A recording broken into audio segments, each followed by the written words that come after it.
Hello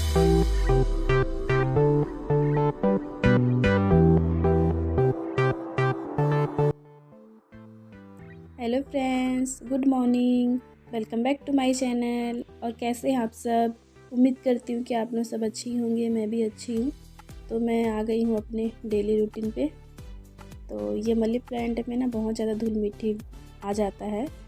तो आप लोगों को पता ही है कि मेरा घर रोड के पास है, तो मेरे घर में बहुत ज़्यादा धूल मिट्टी आ जाता है। और इसमें हम गोबर पानी वगैरह भी डालते हैं मनी प्लांट पे, तो इसलिए उसके पूरे पत्ते में भी पूरा गोबर वोबर लग जाता है। तो मैं डेली ऐसे ही एक बार पानी मनी प्लांट पे डाल देती हूँ, तो पूरा अच्छे से साफ़ हो जाता है, अच्छे दिखने लग जाते हैं फिर पत्ते। तो मैं ऐसे डेली सीढ़ी वगैरह नहीं धोती हूँ, 2 दिन की आड़ में ही मैं सीढ़ी वगैरह धोती हूँ।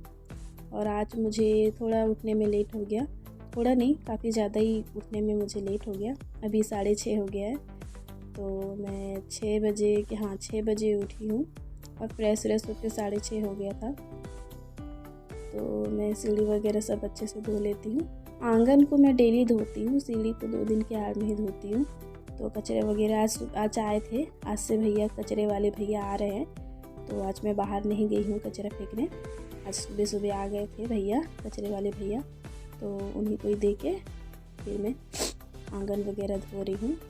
तो लेट हो गया था, इसलिए आज मैं 5 से 10 मिनट ही ऊपर टहल पाई हूँ, क्योंकि फिर मुझे डेली का काम भी करना रहता है, हस्बैंड के लिए लंच वगैरह भी बनाना रहता है टिफ़िन के लिए। तो इसीलिए फिर मैं बस आंगन उंगन धो लूँगी और फिर अंदर आ जाऊँगी मैं। और कपड़े वगैरह जो भी थे सब मैंने जल्दी जल्दी समेट लिया था, रजाई वजाई कंबल वम्बल सबको मैंने समेट लिया था, चादर वगैरह सबको अच्छे से झाड़ झुड़ा के लगा लिया है, सोफ़ा का कवर वगैरह सबको झाड़ लिया था। और फिर मैं आ गई हूँ अपना, पहले सब कमरे का झाड़ू उड़ू लगा लूँगी, उसके बाद फिर मैं डस्टिंग कर लूँगी। तो डस्टिंग तो मुझे रोज़ करना पड़ता है, क्योंकि मैं अगर एक भी दिन नहीं करूँ ना तो पूरा धूल बैठ जाता है, और मुझे धूल से एलर्जी है, इसी वजह से मुझे डेली करना पड़ता है डस्टिंग। धूल वगैरह बैठ जाए तो फिर मेरी हालत ख़राब हो जाता है, तो इसीलिए मुझे डेली डस्टिंग करना पड़ता है।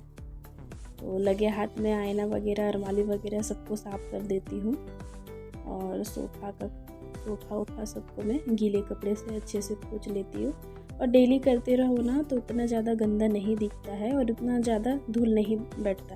और अगर हम 2 दिन 3 दिन के आड़ में अगर करने लगेंगे सफाई डस्टिंग, तो उसमें धूल आ ही जाता है। तो वो डेली में एक हाथ मार ही लेती हूँ सब सामान पर। तो टीवी वगैरह में भी सब अच्छे से धूल वगैरह बैठ जाता है, तो सब अच्छे से मैं लोग को पोंछ लूँगी। और जैसा हमारा वाइट वाला चीज़ हो, ब्लैक वाला चीज़, कोई भी सामान हो, तो उसमें अगर थोड़ा सा भी धूल बैठ जाए ना तो फट से वो दिख जाता है, सबसे पहले वही दिख जाता है, सबकी नज़र में आ जाता है सबसे पहले। तो और हमें भी अच्छा नहीं लगता कि धूल मिट्टी ऐसा घर में बैठ जाए, तो मुझे तो बिल्कुल पसंद नहीं आता। तो मैं अपना जो भी है थोड़ा बहुत अपना करती ही रहती हूँ साफ़ सफाई। तो देखूँगी कल फिर मुझे सब रूम के पंखे वगैरह भी साफ़ करना है, बहुत गंदे हो गए हैं। तो मेरे यहाँ सीढ़ी नहीं है, बगल वाली भाभी के यहाँ से सीढ़ी लेके फिर मैं कल पंखे वगैरह भी सब साफ़ कर लूँगी। और टीवी को मैं कभी भी गीला कपड़े से नहीं पोंछती हूँ, एक बार पोंछ ली थी तो पूरा दाग लग गया था, हस्बैंड बहुत चिल्लाए थे मुझे, इसी वजह से मैं टीवी को कभी भी गीला कपड़ा नहीं लगाती, भले सूखे कपड़े से एक बार मार लेती हूँ, जब भी धूल मिट्टी वगैरह है ना वो सब साफ़ हो जाता है। और मेरे यहाँ ऐसे टीवी भी पोंछने वाला नहीं था, तो मैं क्या करी कि एक बार गीले कपड़े से पूरा को साफ़ कर ली थी ना, तो सूखे कपड़े मारने के बाद भी पता नहीं क्यों दाग छोड़ दिया था, तो हस्बैंड मुझे बहुत चिल्लाए थे। उसी दिन से मैं इस टाइप का नहीं करती हूँ, सूखे कपड़े एक बार मार लेती हूँ।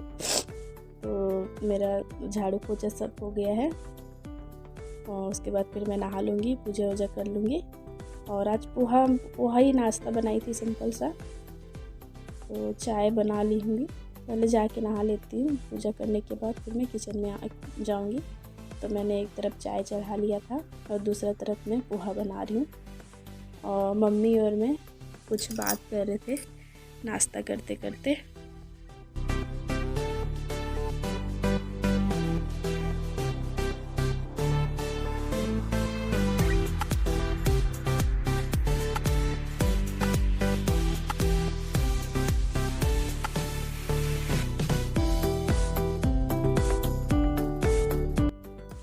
तो नाश्ता करने के बाद मैं किचन पर आ गई हूँ। कल भैया, दूध वाले भैया, बहुत लेट हो गया था उनको। कल 9 बजे रात में आए हैं दूध देने के लिए।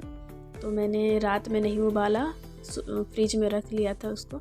तो अभी मैं दूध को उबाल लूँगी। और एक तरफ मैंने दूध चढ़ा लिया है और मेरे मलाई बहुत कट्ठे हो गए हैं, तो मैं पूरा घी निकाल लूँगी उसमें। और उड़ीसा जाने से पहले मैं एक बार घी निकाल के गई हूँ, क्योंकि उस समय भी मेरा मलाई इकट्ठा हो गया था। तो अब मैं आते आते मुझे बहुत लेट हो जाता। 9 दिन तो हो ही गया था। 9 दिन में बंद में पूरा मलाई का सत्यानाश हो जाता। मतलब थोड़ी स्मेल आने लग जाता है, थोड़ा खट्टापन आ जाता है। इसलिए मैं एक बार घी निकाल के ही गई हूँ।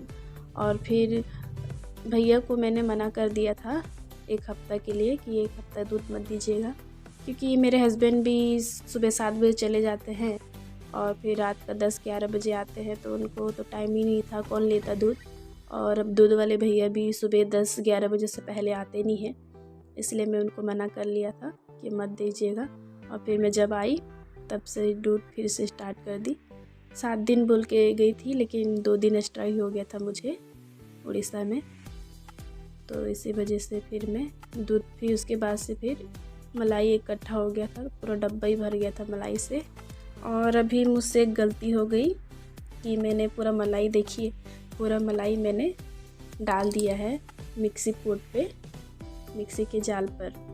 तो मुझे बाद में क्या दिक्कत हुआ, मैंने डाल तो दिया पूरा मलाई एक साथ, फिर बाद में मुझे बहुत दिक्कत हुआ। तो फिर मुझे उसका आधा करना पड़ा, आधा खाली करना पड़ा। तो मैं पूरा एक साथ डाल ली थी ना, तो जब मिक्सी जार में जब चलाई तो बहुत ज़्यादा भर गया था। उसका पूरा पानी वगैरह सब ऊपर आ रहे थे, पूरे छिट्टे आ रहे थे, बहुत ज़्यादा भर गया था, ऊपर तक का आ गया था पीसने के समय। तो फिर मुझे उसको दूसरे वाले में खाली करके आधा आधा करके फिर मुझे उसको पीसना पड़ा, अलग अलग करके। तो मैं सोची कि उतने में पूरा पिसा जाएगा, बड़ा वाला साँचा ली थी पोट, तो उसमें आ जाएगा पूरा करके। तो देखिए मैंने सब कुछ तैयार करके लगाया था। और मेरा ये मिक्सी का जो पोट का जो ढक्कन है ना, लब्बड़, उसका बहुत ज़्यादा ढीला हो गया है, तो मुझे उसे चेंज भी करना है। बार बार गिर जाता है, ढीला हो गया बहुत ज़्यादा। तो देखिए मैं घुमा रही थी तो पूरा बाहर निकल जा रहा था, इसलिए देखिए मुझे खाली करना पड़ा, आधा आधा करना पड़ा। आधा करने के बाद फिर मैं दोनों को पीसी हूँ। और एक तरफ मेरा दूध उबल रहा था, तो मैं दूध को अच्छे से 10-15 मिनट अच्छे से पूरा उबालती हूँ। उसके बाद अच्छा मोटा मलाई निकलता है उसका। तो देखिए मेरा मलाई भी पूरा अच्छे से बैठ गया, पूरा अच्छे से पिसा गया है। तो मलाई जब मैं निकालती हूँ ना घी के लिए, तो उसमें नॉर्मली पानी, गुंडी का नॉर्मल पानी डालती हूँ। कोई गर्म पानी डालता है, ठंडा पानी डालता है, तो उससे कोई फ़र्क नहीं पड़ता। मैं नॉर्मल पानी ही डालती हूँ, उसमें ही सब अच्छे से हो जाता है, अच्छे से फेंटा जाता है। तो एक बार का मैंने निकाल लिया और दूसरी बार फिर चढ़ा रही हूँ उसको पीसने के लिए। तो मेरा सब अच्छे से पिसा गया है, तो उसको मैं सबको निकाल लूँगी। और सबसे पहले तो मुझे ये काम करना है कि मेरा जो मिक्सी का जो पोट है ना, उसका लब्बड़ को मुझे चेंज करना है। तो गोल बाज़ार जाऊँगी ना, तो उसको पहले लेके जाऊँगी, सबसे पहले वही काम करूँगी। कुछ भी मसाला वसाला कुछ भी पीसते समय ना मेरे को बहुत दिक्कत होता है, क्योंकि बार बार गिर जाता है और बार बार फिसल जाता है। तो उसको फिर मुझे बार बार निकालना पड़ता है, फिर निकाल के फिर लगाना पड़ता है, ढीला हो गया है पूरा। तो मैंने एक तरफ गैस चालू कर लिया है। और मेरे यहाँ ना लाइटर ख़राब हो गया, मेरे यहाँ का लाइटर 2-3 दिन धूप में भी सुखा के देखी। मम्मी बोली कि 1-2 बार तू धूप में देख, धूप में एक बार सुखा के देख, चालू हो जाए शायद। लेकिन 1-2 बार चालू हुआ, उसके बाद से फिर वैसे हो गया। तो इसलिए मुझे माचिस का इस्तेमाल करना पड़ रहा है। तो देखिए कितना अच्छा इकट्ठा हो गया था मलाई मेरा। तो कम से कम एक पास से तो ज़्यादा ही मेरा घी निकला, घर का फ्रेश बिना मिलावटी घी।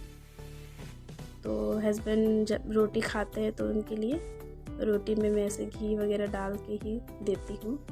हस्बैंड को घी बहुत पसंद है, मम्मी को भी पसंद है। तो मम्मी इनके लिए जब भी रोटी बनाती हूँ, जब भी क्या, मेरे यहाँ तो डेली ही बनता ही 6 रोटी। तो मुझे उसमें घी लगाना पड़ता है। सूखा सूखा रोटी किसी को भी अच्छा नहीं लगता। और जैसे चावल उवल भी गरम गरम चावल ले रहे हैं तो उसमें 1-2 चम्मच घी डाल लो तो अच्छा लगता है। तो देखिए मेरा घी बढ़िया से निकल गया, मलाई अभी पक रहा है। तो देखिए एक पाव से तो ज़्यादा ही होगा ना, तो आप लोग कमेंट करके बताइएगा कि एक पाव से ज़्यादा होगा या नहीं होगा। तो ठीक है, मैं वीडियो यहीं पे एंड करती हूँ। उम्मीद करती हूँ कि आज का वीडियो आप लोगों को पसंद आया होगा। मिलते हैं नेक्स्ट वीडियो पर। Bye bye.